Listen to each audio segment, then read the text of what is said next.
Archie Miller. Coach, if you don't mind opening it. I like when you introduce me like that. Kind of like it's kind of like an NCAA tournament press conference, like official announcement. Well, we're prepared, right? We're at home. Everybody knows me and that by now, I think. To get the game out of the way after a tough weekend, I was anxious to see, and clearly I think there was a hangover effect still, in the first half. And we have got to find a way to grow up. I keep saying it, but our mantra, our body language, our ability to move to the next thing, just wasn't there at the start of this one. And I was hoping we'd come out on fire in terms of our effort. And, we were slow trudging. And then I thought in the second half, after halftime, getting it out of us a little bit, that one group did a tremendous job, and we finally broke the game open. Brandon made some shots. Thought Jeremy did a really good job in that stretch, who was out there. I think Lou may have been out there as well. But then I think, blowing the game sort of open a little bit, gave everybody that deep sigh of relief. They're like, oh, we're okay again.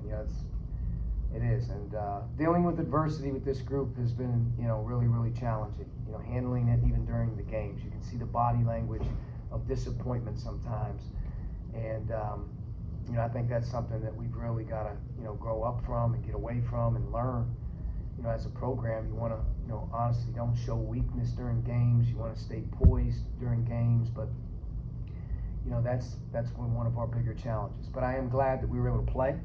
I'm glad that we were able to get this game in and get the sweat out. And now we can focus all of our attention on Sunday, which I don't know if we've played Northwestern Washington State. I guess, obviously power conference teams, but I'll take Yale, maybe 10 times out of 10 in terms of, their program, their team, the season they're going to have, the opportunity. I would not, want to see those guys. So being able to play Yale in this series is something I think long-term looks really, really good to us because, they're an NCAA tournament team. They've already been to Gonzaga. They've already played Weber. They've been at LMU already. And I expect them to have a great year. And Coach Jones does an unbelievable job. So this is probably the marquee home game, I would say, of our non-conference. This is what, it gets flipped around here in the next couple of years with more. But we're going to need an unbelievable effort. And we're going to need, I hope the Ryan Center to help us a little bit.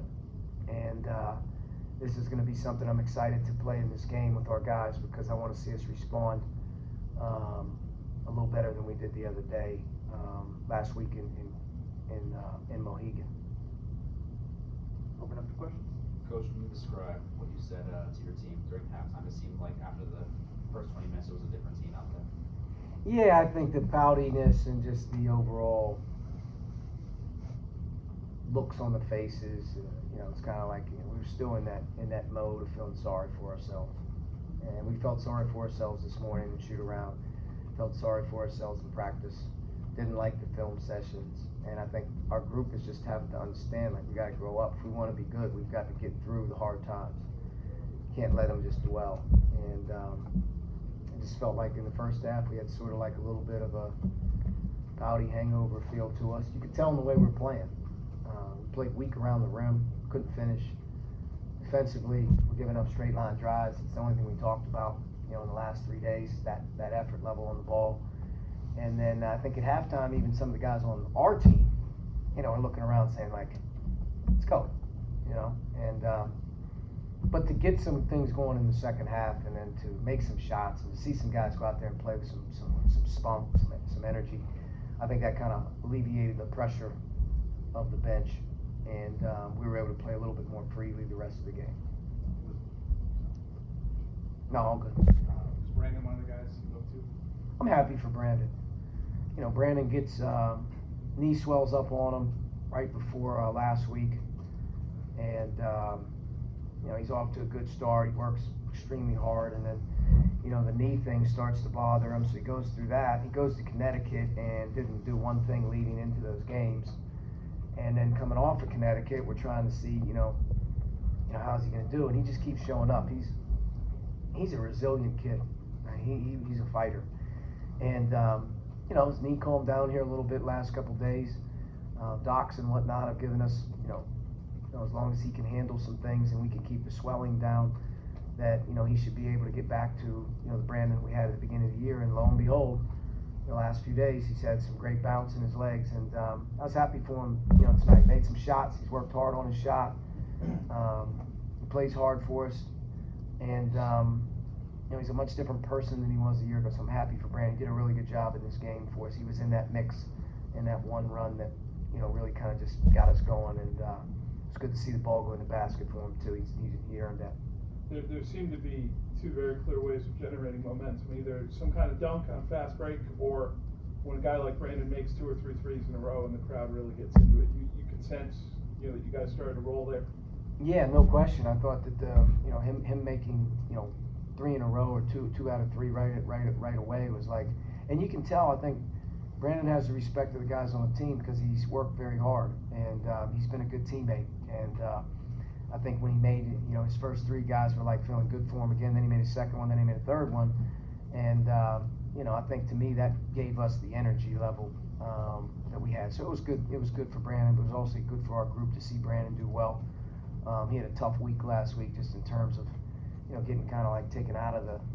He's he was a train. He got taken off the tracks real quick, but he got himself back on it, which is a good thing. And I think our whole team should take a page out of his book. Resiliency, and continuing to get up, continuing to kind of keep fighting and playing the good game. Joe Spat gets his first minutes since December. How do you feel about the way he played today?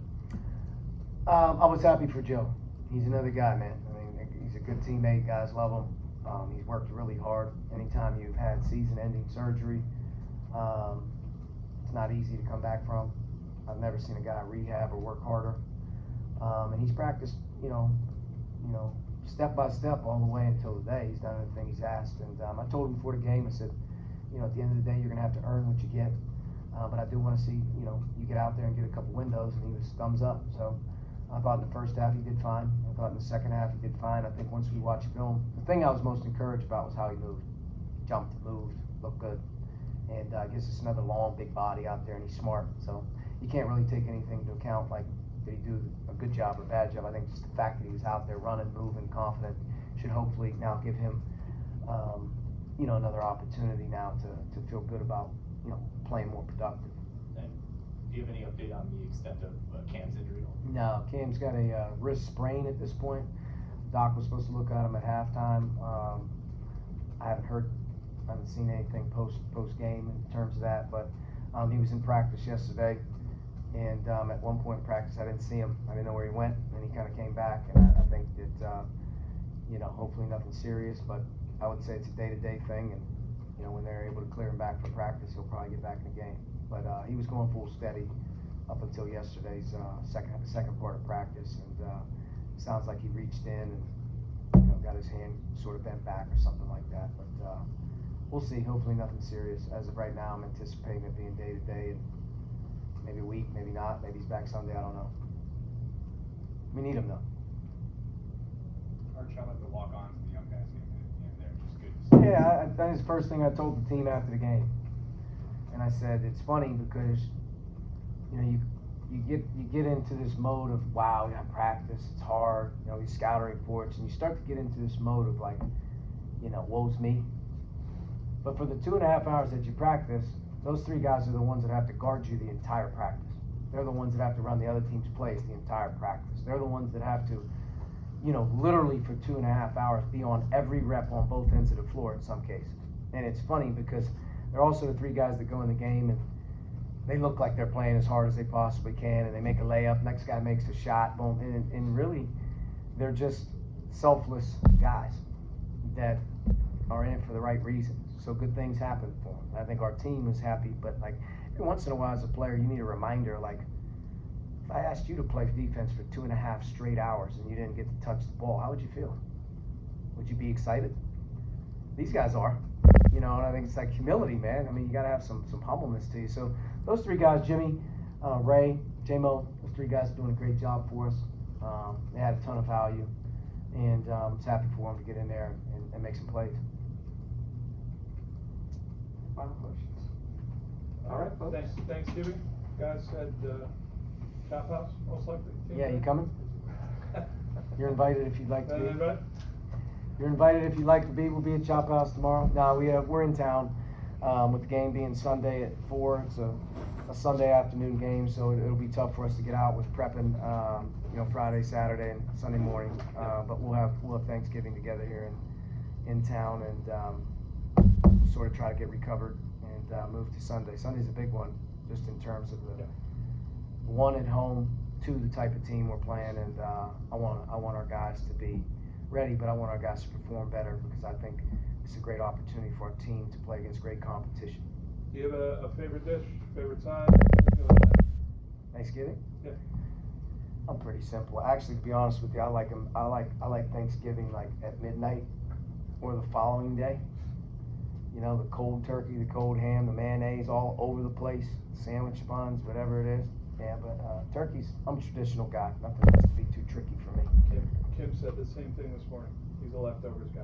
Yeah, I mean, I don't know why. Maybe it's because when you're in college basketball, You're usually playing. your whole life, you don't get that home cooked meal. So basically, you take a box home every single year and it sits there in the fridge. So the next day, you kind of put it in the microwave and throw some mayonnaise on it and it tastes great. So, happy Thanksgiving, everybody.